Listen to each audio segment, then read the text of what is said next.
Namami Haridasam Tam Chaitanyam Tam Chatat Prabhum Samstitam Apiyan Murtin Sankitva Nanartayah. Let me offer my respectful obeisances unto Haridas Thakur and his master, Sri Chaitanya Mahaprabhu, to dance with the body of Haridas Thakur on his lap.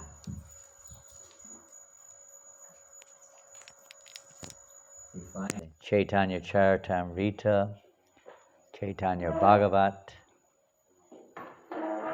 other literatures too, which we won't mention, but these two literatures particularly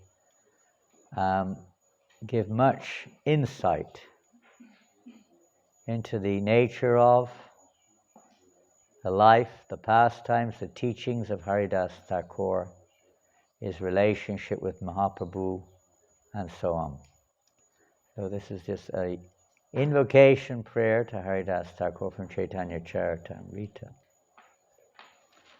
One should strictly follow, Prabhupada writes, one should strictly follow the easy path which the previous Mahajans have accepted. That path bestows great auspiciousness and is devoid, we actually mentioned this, devoid of all misery. And this is what we mentioned just now from Bhaktivinoda Thakur. One develops great determination, courage, and satisfaction when we discuss the path of devotional service exhibited by Rupa Sanatan Sri Raghunath and Haridas Thakur. When we feel such happiness, then we feel such happiness that it cannot be described. It's not material, it's beyond material measure. That's also from Bhaktivinoda Thakur. Sri Chaitanya Mahaprabhu derives great pleasure from glorifying his devotees. And among the devotees, Haridas Thakur is the foremost. The transcendental qualities of Haridas Thakur are innumerable and unfathomable. One may describe a portion of them, but to count them all is impossible. In the Chaitanya Mangala, which later became Chaitanya Bhagavat, Srila Vrindavan Das Thakur has described the attributes of Haridas Thakur to some extent. No one can describe all the qualities of Haridas Thakur. One may say something about them just to purify himself.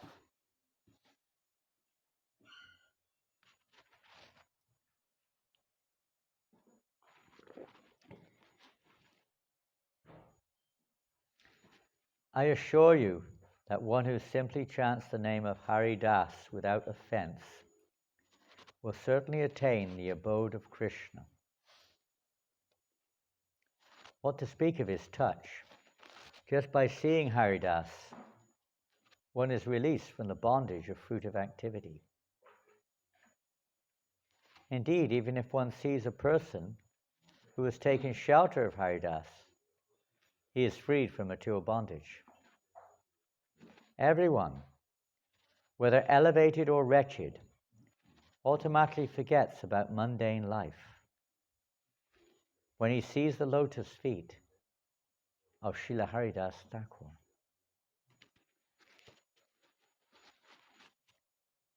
One who sees Haridas dancing is freed from all bondage. When Haridas dances, Lord Krishna personally dances. We don't hear too much about Haridas's dancing, but we do find in the Chaitanya Charitamrita, there's a description there of when Lord Chaitanya Mahaprabhu would organize the Sankirtan parties. They were organized by the Lord himself at Rath Yatra. At least 4 of them were organized. And in each party, Lord Chaitanya chose a lead singer, a dancer. Actually, the dancer was like practically the singer and the dancer were the 2 key persons in the kirtan. Then he would choose mridanga player, kartal player, like that. 2 mridanga players, 8 kartal players in each party.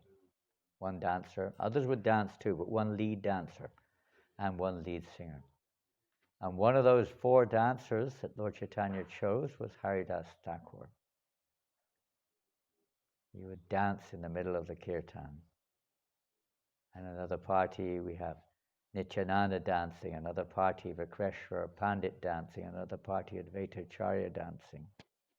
Advaitacharya was in his 80s, dancing like a madman. Haridas was about 70, or depends which year the Rath Yatra was. But he was said that he was 36 years senior to Mahaprabhu. He appeared 36 years earlier, 37, 36, like that, years earlier than Chaitanya Mahaprabhu. We'll hear about that a little more in a few minutes. When Haridas Thakur chanted, thus the whole universe can be purified by seeing his dance. His name, Haridas, is appropriate, for Lord Krishna constantly dwells in his heart.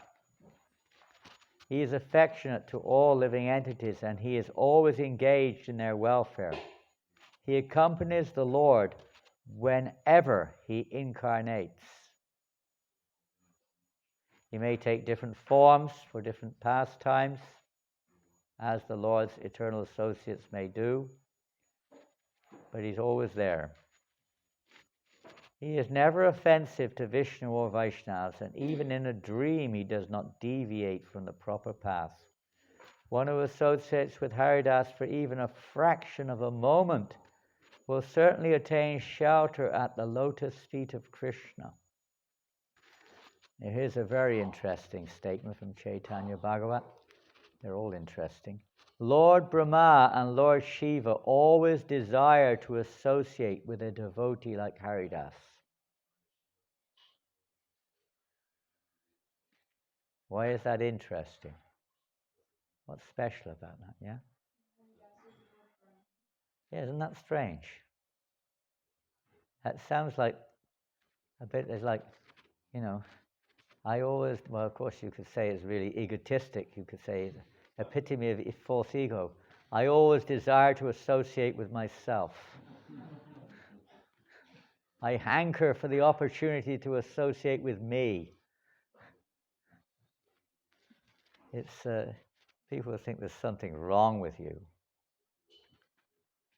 Well, acharyas don't go much into this, but they do describe a similar situation to this in terms of many of the Lord's eternal associates. As we see here, always accompanies the Lord wherever he incarnates. Lord Brahma and Lord Shiva. We'll see others who are hankering for this association later on too, who are a bit surprising.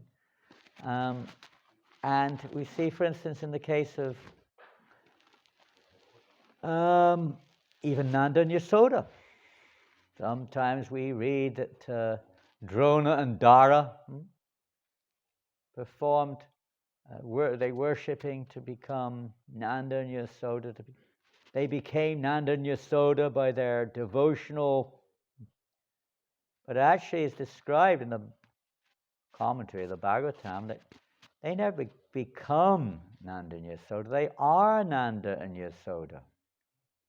Nanda and Yasoda expand as Drona and Dara for a particular purpose, and when they actually appear with Krishna as Nanda and Yasoda, they enter back into them again. So this is the business of the pure devotees of Lord appear in this world, and others who have a similar mood or want to get that mood desire to associate with them. And they enter into them. This is very common. We see this in Ramananda Roy.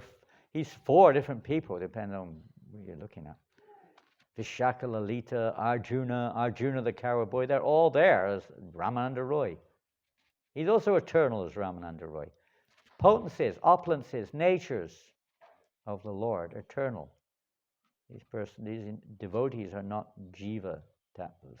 They can expand in various ways, or others can enter into them to become purified and gain their association on a subtle platform. It doesn't always have to appear on the gross platform. People would gather around him just to see the unrestricted tears of Krishna prema that flowed profusely from his eyes, drenching his entire body. See? The tears of Krishna prema. We sometimes hear Lord Brahma, Aishvarya Bhav, this is lower level. Maybe he wanted to come to the higher level by the association of Haridasa, who was absorbed in Krishna prema. Even the strictest atheist marveled at his behavior. Horripilations swelled across his body like thousands of blooming flowers, and even Lord Brahma and Lord Shiva were amazed by his devotion. Thakur Haridas was the actual knower of the transcendental mellows related with Krishna, and he is the principal teacher for understanding rasa shastras, or literatures filled with the transcendental mellows related with Krishna. That's a pretty high, position, accolade. He is the principal teacher for understanding rasa shastras. Confirmed. Or literatures filled with the transcendental mellows related with Krishna. This is Haridasa Thakur. Not some bhakta or aspirant to who's in Aishvarya Bhav. Lord Brahma may be acting in that way as his duty to act that way. This is the business. If you're a king, you have to act like a king, even if you're a Mahabhagavat. Mahabhakta Haridas Thakur Jaya Jaya Haridasa Sanarani Sarva Papakshaya. All glories to the great devotee Haridas Thakur. By remembering Haridas, all one's sinful reactions are vanquished. Haridas Thakur ki jai. Now this is a deity of Haridas Thakur in Siddha Bakul, that tree we mentioned earlier on. Siddha, a perfected tree called Bakul tree, which the perfect tree because that tree gave shelter. It grew from Lord Chaitanya Mahaprabhu's grace. Lord Chaitanya had given Haridas Thakur a place to stay near him in Jagannath Puri. And at that place, look at that tree from Lord just took a toothpick. And from that toothpick, this tree grew, this siddha, this perfected bakul tree, which gave shelter to Haridas Thakur. And he sat under that tree chanting. So this is a deity of Haridas Thakur in that place, Siddha Bakul. Since then, again, you'll see that things have changed a little bit. This is quite an old picture. Haridas Thakur, now here's another interesting statement from Gaur Ganadesh Deepika by Kavikana Purna. Haridas Thakur is a combined incarnation of Brahma Mahatapa, the son of Rishika Muni, and Prahlad. No mention about Lord Brahma. Prahlad, and you probably never heard of Brahma Mahatapa, but he was the respected Murari Gupta has written in his Chaitanya Charita Mahakavya that this Muni's son picked a tulsi leaf and offered to Krishna without having washed it first. His father then cursed him to become a mlesha in his next life. He was thus born as Haridas, a great devotee. So be careful if you're offering tulsi leaves. Of course, maybe we're born in lower than mlesha families, somehow by the mercy of the Lord. And Srila Prabhupada, we're having a chance to serve the devotees at least. So this is all arrangement of the Lord. Now, we're going to go back now. This is just a glimpse into some of the glories of Haridas Thakur and a little bit about his identity. But we go back a little further now to 5,000 years ago, and cutting a long story short, Lord Brahma, at one point, you may remember, he stole the calves and the cowherd boys. You remember that pastime? And was there many intentions involved there by Lord Brahma? And these pastimes are revealed at different levels according to the adhikar, or the ability, or the condition of the hearer. So most people just think, oh, that's the end of the story. He stole them away. Stupid Lord Brahma committed an offense, and he got his due reward. He was shown up like a fool. But Lord Brahma, a little bit more to it than that. First of all, he never touched the calves and the cowherd boys at all. But anyway, that's another story. They were Mayic forms created by the Lord's potencies, which were locked up in caves. Lord Brahma, in that role, could not touch, in that mentality, the transcendental forms of the cows and the cowherd boys. But besides that, Vishwanath Chakravarti describes how Lord Brahma was thinking, how amazing Krishna, these pastimes. Look how he's dealt with that Aghasura demon. How amazing. Now, let me perform something, let me do something which will cause the Lord to perform even more incredible pastimes than what he's already performed, and convince everyone that only he is God, not me, not Lord Shiva. Let me show the world that Krishna is definitely God. And that was his thinking before he went into the illusory mood of pride and tried to show off his so-called mystic powers, and was totally humiliated.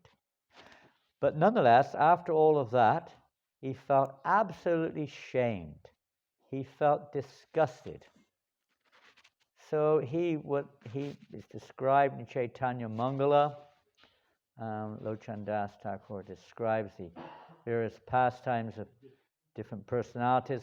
And there, Lord Brahma, he was feeling so ashamed of himself that he became so proud to think that he could challenge Krishna, that he thought, I've got to do something to overcome pride.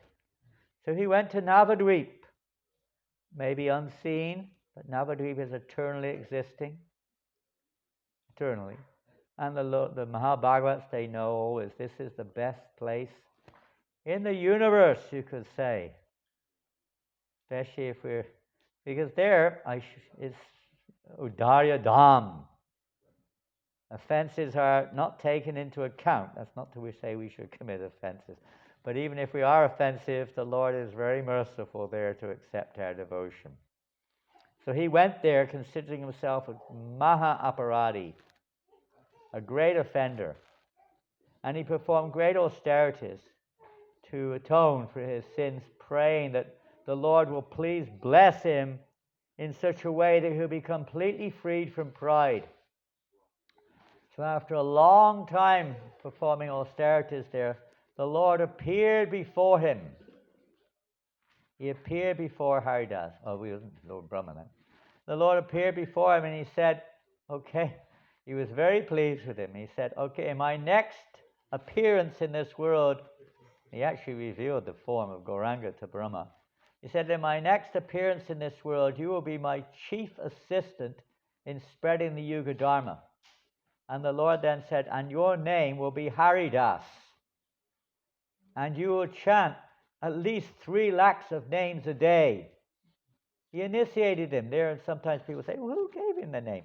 Who initiated him? Krishna initiated him. He gave him the name Haridas and told him to chant 3 lakhs a day. And he said, you will appear. But one of my purposes of my mission is to show that this Krishna consciousness is available for everyone. Even the lowest of mankind can become a pure devotee. So you will take birth in a lowly family, a Muslim family of meat eaters. And you will show the world this example to prove this is my mission, to Patita Pavana, to uplift everyone to the path. And you will be, in this way, completely freed from even a subtle trace of pride. will not exist in your life. So in this way, Lord made the arrangement. So he took birth in a village called Burong, which is now in East Bengal, Bangladesh, in a Muslim family. Sometimes people, we don't, but sometimes I've heard even devotees question this. Well, if we question this, we must be in an Apa Sampradaya. Krishna himself said, Prabhupada said, Bhakti Siddhanta said, Bhakti Vinod Thakur said, Krishna Das Kaviraj said, Vrindavan Das Thakur said. They all said he took birth in a Muslim family. So who are we to say otherwise? Or anyone. That means we're in an Apa Sampradaya, disconnected from the Absolute.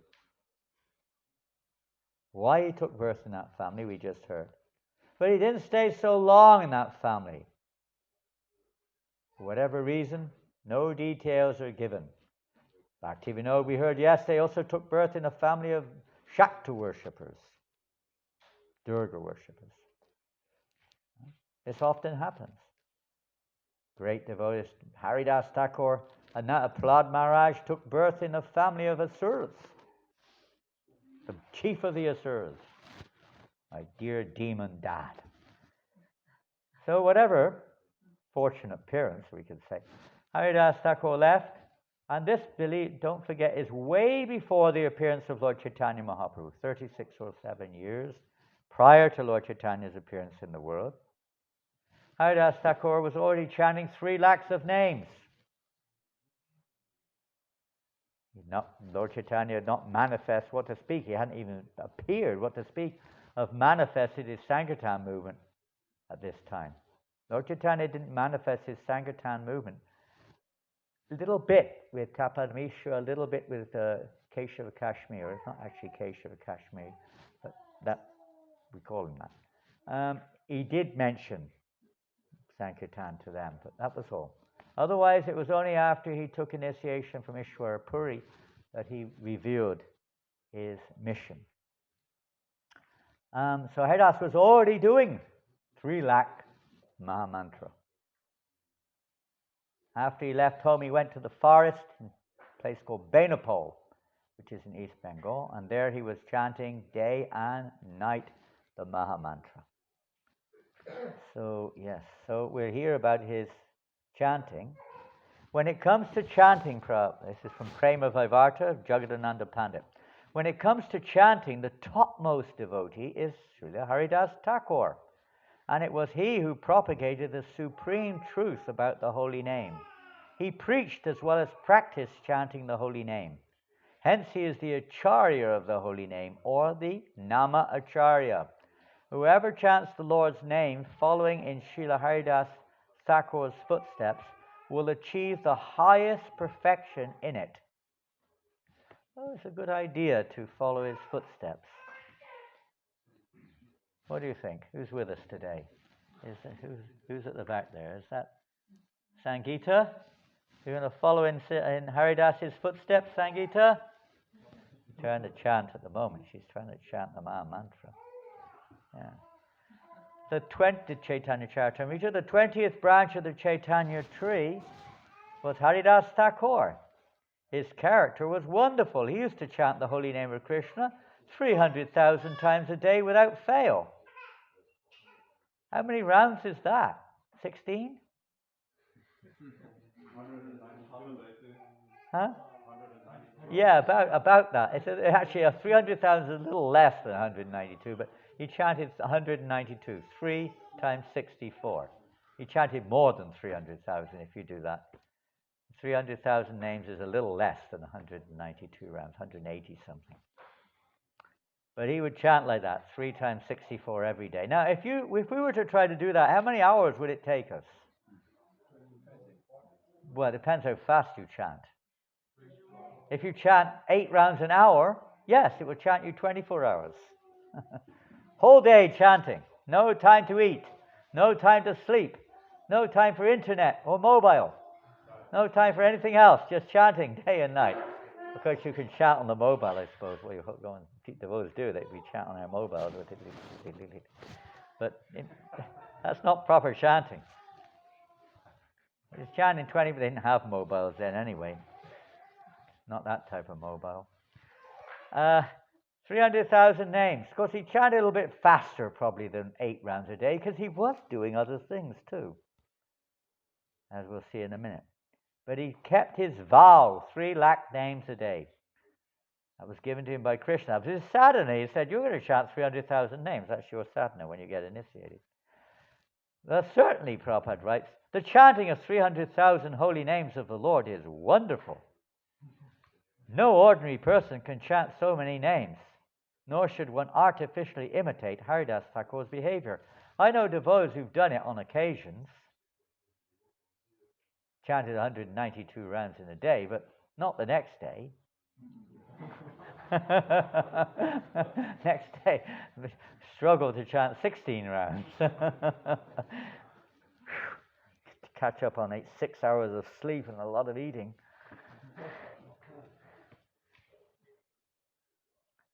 It is essential, however, that everyone fulfill a specific vow to chant the Hare Krishna mantra. Therefore, we have prescribed in our society that all of our students must chant at least 16 rounds daily. One time Prabhupada said, and they even struggle to do that. Such chanting must be offenseless in order to be of a high quality. Mechanical chanting is not as powerful as chanting of the holy name without offenses.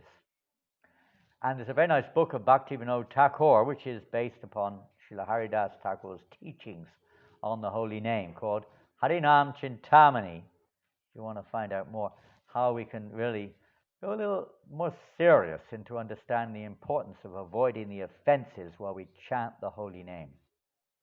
As we say mechanical chanting, Prabhupada means is using the word to describe offensive chanting. Mechanical chanting. It's not just mindless, it's also mindless like a machine,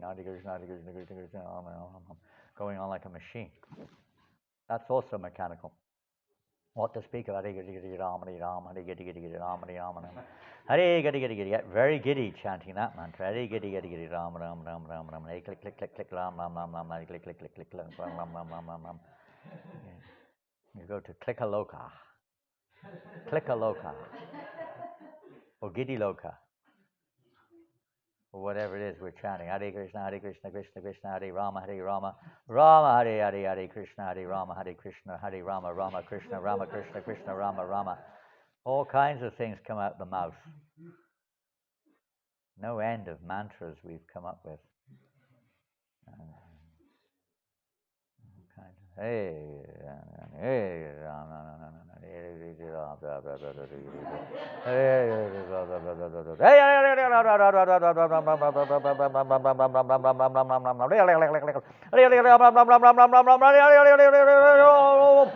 all kinds of things going on there. I don't know what people think. Sometimes they go into a very enthusiastic japa period when everyone's really fired up. I can't imagine. We say kirtan's bad, but the japa, oh my God, this is our meditation. Banging our heads against the wall, heads down on the ground. Now, chanting now.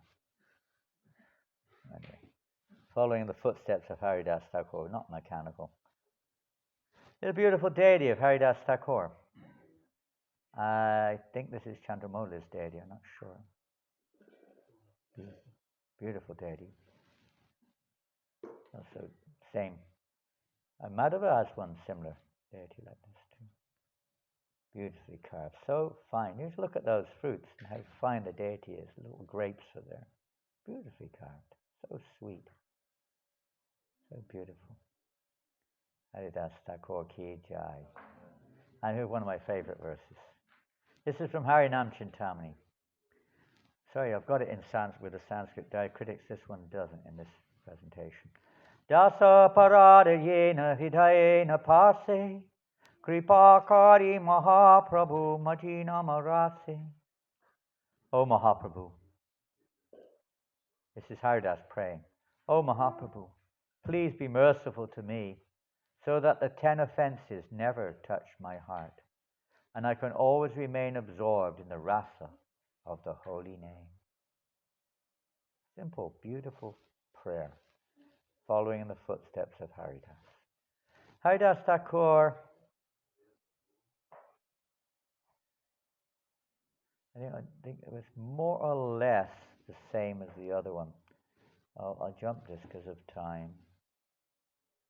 But Prabhupada says one can become, there's an important point here. Prabhupada says it's not difficult to, two things here. One should follow in the footsteps, not to imitate. Chanting 16 rounds of Hare Krishna mantra on beads every day and offering respect to the Tulsi plant. This is not difficult for anyone. And the process of chanting the Hare Krishna mantra with a vow before Tulsi plant has such great spiritual potency that simply by doing this, one can become spiritually strong. Therefore, we request the members of the Hare Krishna movement to follow Haridasa Thakur's example rigidly. Chanting 16 rounds does not take much time, nor is offering respects to the Tulsi plant difficult. The process has immense spiritual potency. One should not miss this opportunity. And in this regards, even in Benapal, when Lord Haridas was in Benapal before Chaitanya Mahaprabhu appeared in the world, he was tested. Now there was one, he was born a Muslim, but he was in the forest chanting day and night, and many people were hearing about this and coming to show him respect. Many. Even Hindus were coming to show him respect. But there was one local Hindu. His name was Ramchandra Khan. He was a landowner. He was a rich man, powerful man. And he became very envious. Why are people respecting this man? He's a Muslim. They shouldn't be doing this. He's just an imitator, cheater. I will show him up. So he thought that he would do something to, let's say, defame Haridas Thakur. So he called all the prostitutes of the town and asked them, I will pay you handsomely if you can entice Haridas Thakur. Oh, most of them had heard of this Haridas in the forest. They'd heard about him. Oh, no. Oh, that's too dangerous. Not the forest, but the fact that they heard that he was a great saintly person. No one would do it. But one most beautiful prostitute. Her name was Lakir Hirabai. Lakir means very, very expensive. You had to pay at least 1,00,000 of rupees to spend the night with her. She was really expensive. Said, okay, I accept your offer. I will tempt him. I will cause him to fall from his vow. So on the request of Ramchandra Khan, she went. Haridas Thakur was there in the forest in Benapal, chanting day and night the Mahamantra. She came to him in the dead of night. It was risky time to be alone with a beautiful young lady. She came there and she started to expose herself. Haridas Thakur said, oh, my dear lady, how can I satisfy you? And she wanted, obviously she made it clear. She said, oh, I cannot help right now.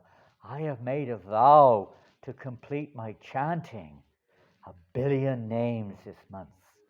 I haven't finished yet, but when I finish, I surely will satisfy all of your desires.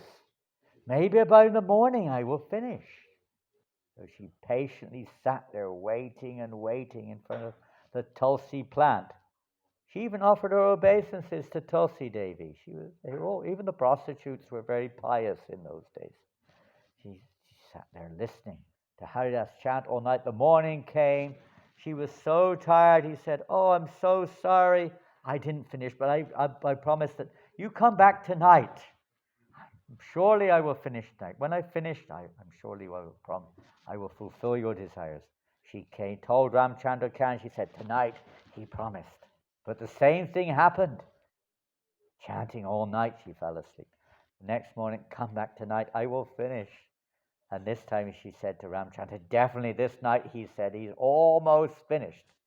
So she came back that night. All night Haridas is chanting, trying to tempt him, but he wasn't swayed in his chanting, focused on the sound of Krishna's name, and she stayed there all night. And by the morning, she started herself, Hare Krishna, Hare Krishna. So she started to chant the Maha Mantra. And at that morning, Haridas said, so now I have finished my vow. I can satisfy whatever desire you wish. But by this time, her heart had been changed completely, and she surrendered at Haridas's feet, his lotus feet, and told him what had happened. And Haridas said, I knew as soon as you arrived exactly what was going on. I only stayed here to deliver you. Otherwise, I would have left immediately. I knew exactly what was going on, but I also know you. And now you stay here in my kutir. I am leaving. You stay here and chant 3 lakhs every day. Give all your possessions away to the Vaishnavas and the Brahmins. Give everything away. Leave everything and just live here as a renunciate for the rest of your life. So she stayed there in Benapole, chanting. She became a great devotee of the Lord. And Haridas left. And in the Srila Prabhupada says, nice. My dear Gargamuni, it is the duty of the male members to be very steady and cautious. This can be done by regular chanting like Haridasa Thakur did. Whenever there is a young woman, we should remember Haridasa Thakur and beg his mercy to protect us, and we should think that these beautiful gopis are meant for the enjoyment of Krishna. Nice. I guess even if you're in a lady's body, you can also pray to Haridasa Thakur, or maybe you have to pray to Lakir Hirabai. I don't know. She became a pure devotee of the Lord. Now this is interesting painting. Oftentimes you see a picture of the devotee sat in front of Tulsi Devi, even on the front of the Namamrita, Sri Namamrita for a long time, and most devotees thought it was Haridas, but that is actually Lakirai Hirabai chanting, sitting there. Haridas is walking away in the distance, as you can see. And this is a deity of Haridas Thakur and Lakira Hirabai. They're in Benapole. Now, I didn't put the verse in here. I do not know why, for whatever reason. But there is a statement in Chaitanya Bhagavat that Haridas Thakur bestowed upon Hirabai, Lakira Hirabai, Krishna Prema. He gave her Krishna Prema. It wasn't just mechanical or Aishwarya chanting. He gave her Krishna Prema. He was already on that platform of the pure love of God. If you don't have it, you can't give it. So he gave her Krishna Prema. This is a temple in Benapole. So then, there's lots of stories. We don't have time. It's 5 to 9. I say this presentation normally goes on 3 or 4 hours. We've only finished one pastime, basically. So I think what we'll do is I'll just run through the pastimes without comment, practically speaking. From there, Haridas Thakur went traveling. There's no absolute chronology. He certainly went to the house of Hiranya and Govardhan Majumdars, and their Bhagavanacharya, who was their priest, invited Haridas Thakur to speak. And Haridas Thakur spoke on the glories of the holy name, and our friend Gopal Chakravarti was very envious of Haridas, and he criticized him and blasphemed him, basically. And Haridas didn't mind an inch. He said, it didn't affect him any. He's just a young boy. Don't take offense. But the Lord does. And his Gopal Chakravarti came down with leprosy. He was very beautiful. He had beautiful nose, beautiful fingers, everything, toes.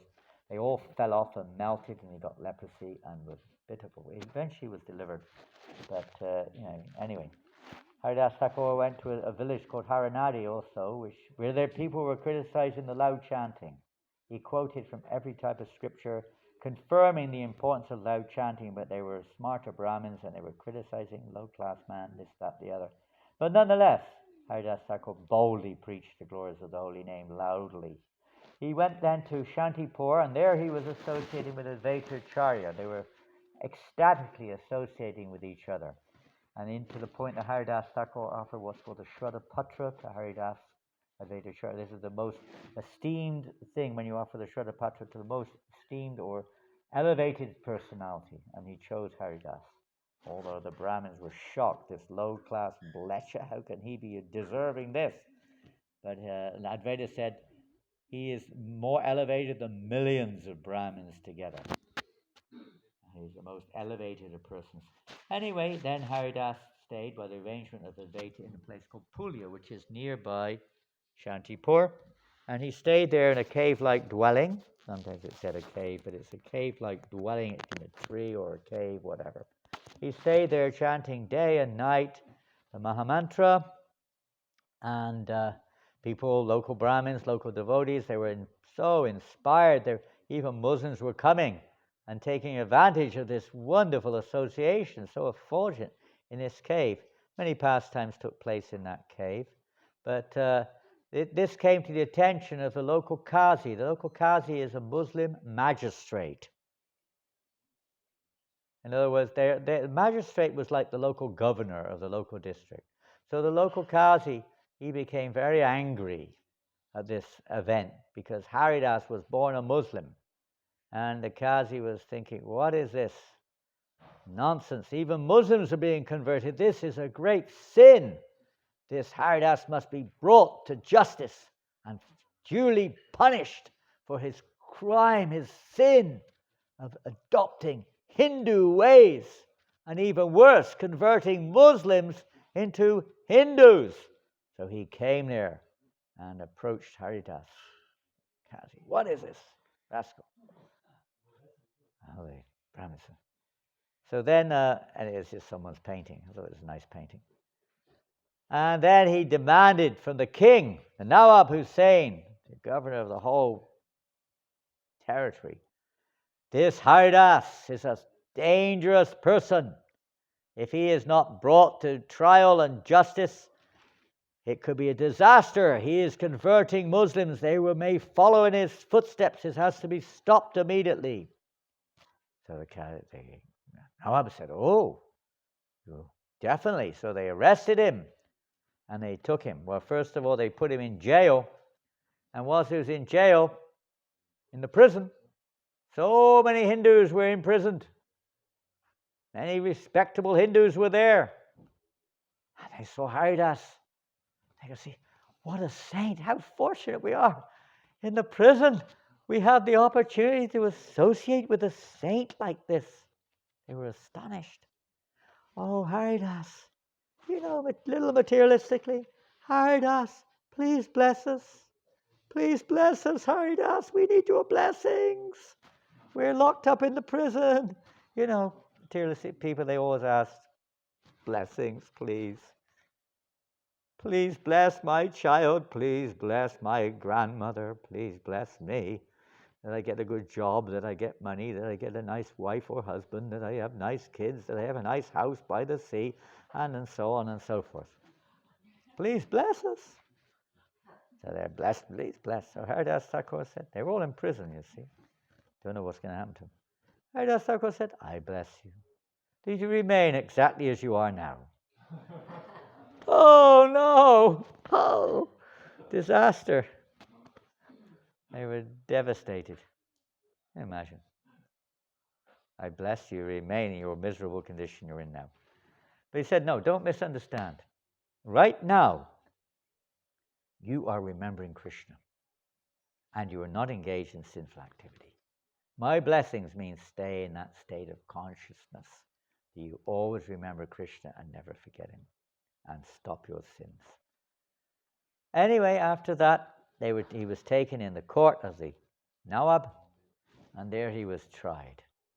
After some conversation where Haridas Thakur spoke beautifully on the absolute nature of God and how the Lord in the heart inspires everyone accordingly, Whether one becomes a Muslim or a Hindu, it doesn't matter. One's inspired by the Lord in the heart. There's only one God. He was speaking like this to the Nawab.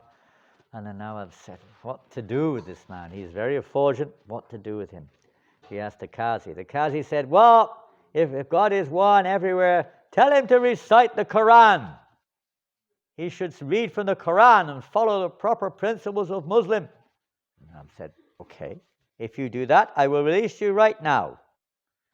And Haridas Thakur laughed and said, I will never, ever give up chanting the holy names of Krishna. You can cut my body into thousands of pieces, but I will never stop chanting. He didn't compromise an inch. So then the Nawab looked at the Qazi, said, so what are we going to do with this guy? Qazi said, he should be punished to death right now. Drag him through the streets of Puglia in the local district. Beat him in every marketplace, 22 marketplaces. Beat him to death. What can I say? Off he was taken by the guards, the Muslim guards, dragged him away, beating him mercilessly in every marketplace, dragging him, whipping him, one after the next. The Hindus were trying to stop the beating and begging, please stop, I'll pay you money. Please, no, why are you doing this? They wouldn't listen, they just kept beating him. Marketplace after marketplace after marketplace. Normally after 2 marketplaces, this is one of the forms of punishment, they would be dead. The guards were whipping him and dragging him like they'd never done before. 22 marketplaces. 22. They finished all the marketplaces in the district. What to do? What to do? The ways of his good qualities were like those of Prahlad Maharaj. He did not even slightly raise an eyebrow when persecuted by the Muslim rulers. Not only that, but he was smiling the whole time and praying to the Lord, please, my Lord, forgive them. Please don't punish them. Please deliver these guards. He was praying for them. This is tolerance. We hear about tolerance, okay? We heard about his tolerance with the Lakir Hirabai. But this is real tolerance. It's not just tolerating. More tolerant than a tree which just tolerates. You may or may not be able to do that. But this tolerance of Haridas is not that. It's giving his love, his entire, let's say, compassion towards those who are trying to kill him. And if someone's trying to come and kill you, all you're thinking about is, please have mercy upon this person who's come to kill me. This is tolerance, more than that of a tree. This is how one chants the holy name of the Lord. With this type of tolerance. Because the Lord gives protection. And I'll just skip over a little bit. But later on, when Lord Chaitanya finally, this all took place before Lord Chaitanya manifested his pastimes. Lord Chaitanya said, Haridas Thakur, when they were in the house of Srivas Pandit one night, and Lord Chaitanya was performing his Mahaprakash pastimes, revealing to each of his devotees his various forms, etc., and calling the devotees up and glorifying them. The Lord loves to glorify his devotees. And he called up Haridas. Now, Haridas was pretty much a new boy to the Mayapur devotees. He'd been staying in Puglia. And he'd now come with Advaitacharya to join the nocturnal kirtans in Srivas Angan. So when Lord Chaitanya called him up, most of us didn't know much about Haridas, if at all. And then Lord Chaitanya began to glorify Haridas as if he had thousands of mouths. He couldn't stop glorifying him. Everyone was astonished. And one of the things he said, do you remember, Haridas Thakur? You remember that time when you were being whipped in those marketplaces by the guards, the Nawab's guards? You remember that time? And Lord Chaitanya said, I sent my Sudarshan Chakra immediately to the spot to kill them all on the spot, to sever their heads. But you would not let Sudarshan get near. You refused to allow that to happen. Sudarshan had to come back. Then Lord Chaitanya said, therefore, I had to go myself. Lord Chaitanya showed his own back in front of all the devotees in Srila Sangha. Everyone could see the whip marks all over the Lord's back. He said, I placed my back on your back, and I took those whippings. Everyone was shocked, astonished. And he went on, glorifying Haridasa Thakur. Now, what do you like, Haridas? Please ask for a benediction. Haridasa Thakur said, my Lord, lifetime after lifetime, please may I have the benediction to exist on the remnants of your devotees. Interesting. Because the Lord Brahma, he interfered with the coward boys when they were taking their lunch. He interfered with the Lord and his coward boys when they were taking their lunch packs. So he said, may I forevermore exist only on the remnants of your devotees. I am not a devotee. May I get the remnants of their prasad. Lifetime after lifetime. Like this, the Lord called up each devotee. We're going to have to skip over, I'm afraid. There's so many beautiful, beautiful statements. Now, one of the most important things Vishwanath Chakravarti Thakur describes in this pastime with the Kazi, one of the most important things, Nirantara Namala. That means no matter what's happening, always chant the holy name. He said this is the real lesson being learned here. The real lesson. Always chant the holy name in every situation. Okay, I'll just finish that pastime quickly. After he was tried by the beaten in the marketplaces, the guards were like shaking. They were exhausted and totally paranoid. This is what's happened here. Our king, our leader, will kill us if we don't kill you. He can be very cruel because we failed to perform our duty. Haridas.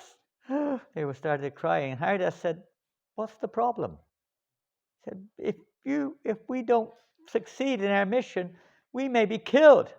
He said, why didn't you tell me earlier? I would die immediately.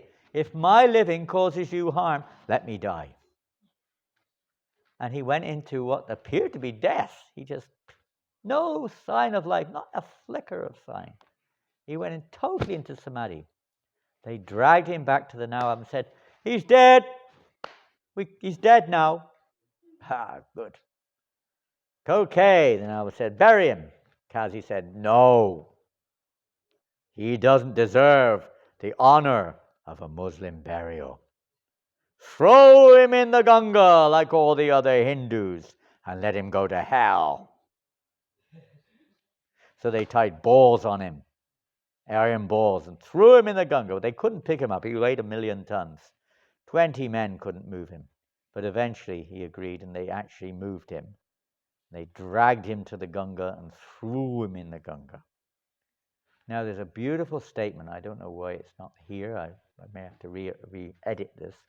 But at that point of time, it'll probably come up later out of place. But there's a beautiful statement. I've forgotten where it is. Maybe Chaitanya Bhagavat somewhere states that Mother Ganga is always hankering for the touch of Haridas Thakur. So to fulfill Mother Ganga's desire, Haridas Thakur agreed to all of this pastime unfolding. And he was thrown into the Ganga, and the Ganga was in ecstasy. She picked him up in her lap or in her whatever, her waves, and carried him down the river Ganga in her embrace, basically. Ganga Devi carried him down there and put him back on the shore in Pulia. Pulia is on the river Ganga too. Placed him back, on all the chains were removed by Ganga's grace. Everything was removed, and he walked back to his cave as if nothing happened and carried on chanting. Everyone was astonished. And they asked many of the local Brahmins asked him, Haridas. They were stunned. They could see. Now everyone was convinced that this is a saint, if ever there was one. Absolutely. And then they said, Some of the Brahmins said, how did this happen? We can understand that Krishna protected you, but how did it happen in the first place? Why this miserable situation was put upon you? And Haridasa Thakur said, actually, I got off lightly. I got off very lightly. The punishment I got was very minimal. How was that? Phew. If that's minimal, I can't imagine what maximal is. Gee. He said, I heard blasphemy in the court of the Nawab. I deserve to be punished much more than this by hearing blasphemy of devotees. So heavy.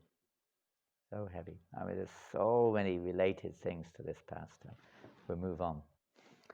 Actually, later on, the Nawab came there and surrendered to Haridas. Not the Qazi, the Nawab. He actually surrendered. He became a devotee of Haridas.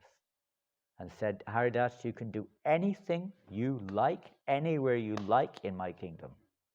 I will never interfere. He gave him complete freedom. He became very, the Nawab wasn't as bad as the Qazi. Qazi was that not the Chan Qazi, it's a different Qazi. This is Qazi just means magistrate. So many things. There when he was in Pulia, he delivered Mayadevi, herself tried to tempt him. Actually, she wanted to receive the Maha Mantra from the pure devotee of the Lord. And the topmost devotee of the Lord is Haridasa Thakur. So that was her inner meaning. Externally, she appeared to be tempting him. And Haridas teaching us how to engage Maya in Krishna's service.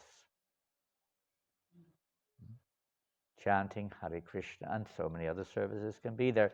But how to engage everything that we may say this is Maya, how to engage it in Krishna's service. So Haridas, perfect example. Maya Devi herself personified appeared before him. Or the illusory energy, blah, blah, blah.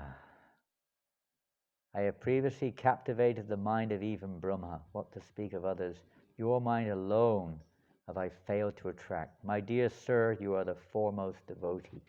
Please, simply seeing you and hearing you chant the holy name has purified my consciousness. Even Maya Devi is saying that.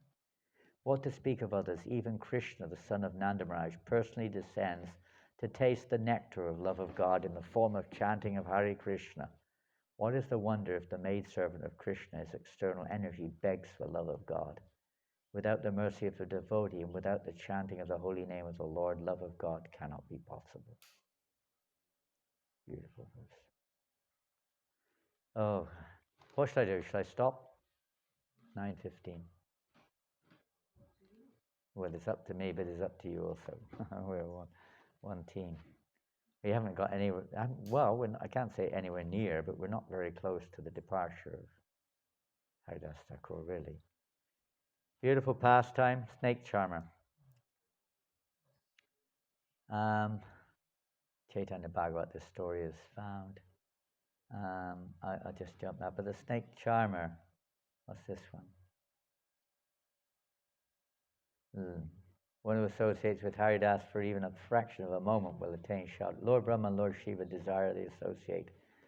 The demigods, headed by Brahma, always hanker to become glorious by obtaining the association of a Mahabhagavat devotee like Haridas. So the snake charmer pastime is very interesting. One time Haridasa Thakur was going around chanting and dancing, and he came to this place where a large crowd of people were gathered. There was one snake charmer there, and he had the snake was dancing, the snake charmer was, chanting various things. He was chanting about the pastimes of the Kaliya serpent, and the snake was, dancing very blissfully.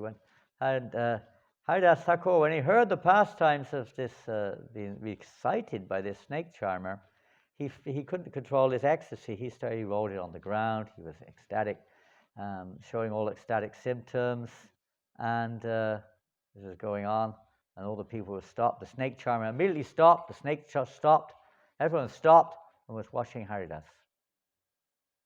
After some time, Haridas came back to external consciousness, and he left the place and went away again chanting Hare Krishna. The snake charmer offered his obeisances to Haridas, Everyone was surprised. So this carried, and then he carried on with his chanting to the snake, was dancing and this and that. And then after a few minutes, there was one Brahmin in the audience and thought, what is this nonsense show?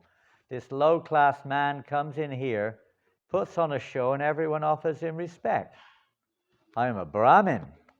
If I were to do that, just imagine how much respect I would get. So this fool suddenly burst out of the crowd and whoa, rolling on the ground, crying, here standing, well, I don't know about all that, but crying and, oh, Krishna, Krishna, whatever he was doing there. And again, the snake charmer stopped. Everyone was wondering what's going to happen. Snake charmer stopped, looked at the man. He had a big stick next to him. He picked up the stick, went towards the man, and smashed into bits with the stick, black and blue. Poor fellow jumped up, help, help, and ran away. Snake charmer went back as if nothing happened and started doing his thing again. After he finished, the people were like a bit puzzled.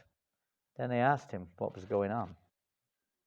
And the snake charmer said, this rascal Brahmin was simply a puffed-up imitator. He deserved to be beaten.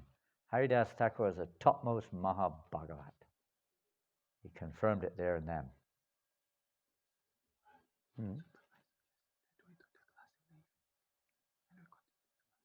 Sutta Prabhupada is suggesting we continue in the evening. Is that realistic? Yes? No? Some devotees are not going to be here.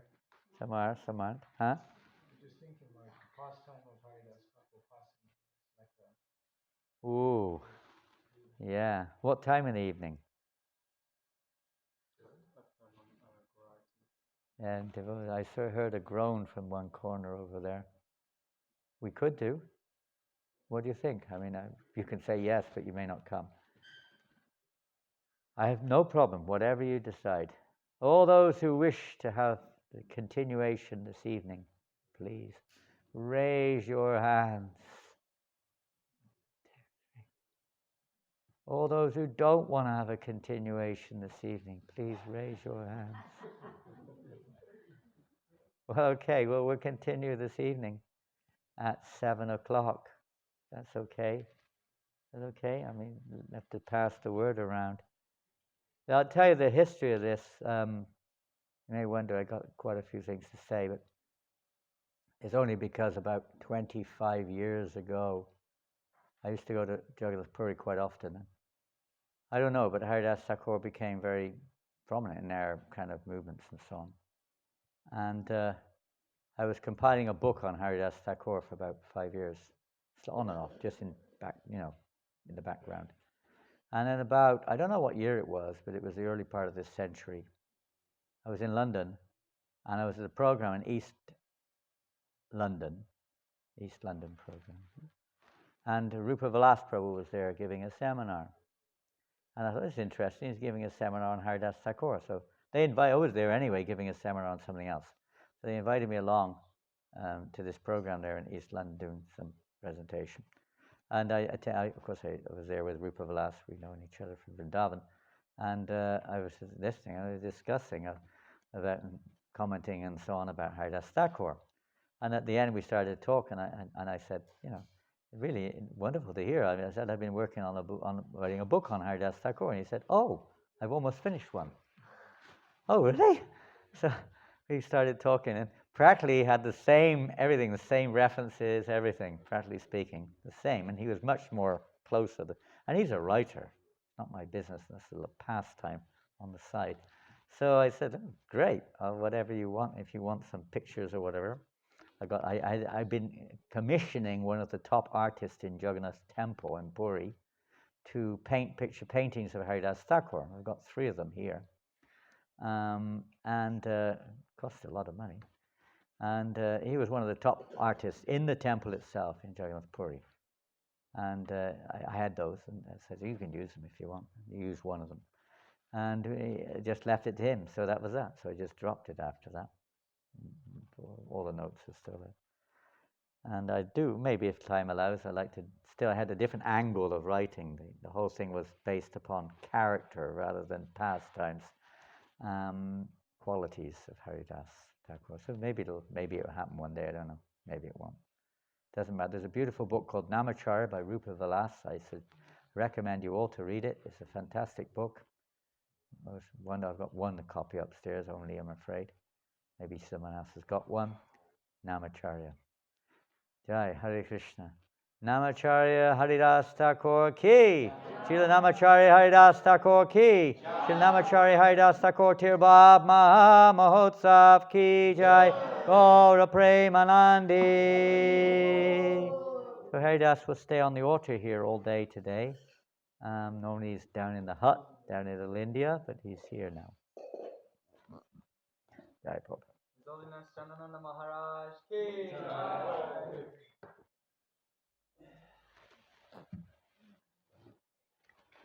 Hare Krishna, Hare Krishna.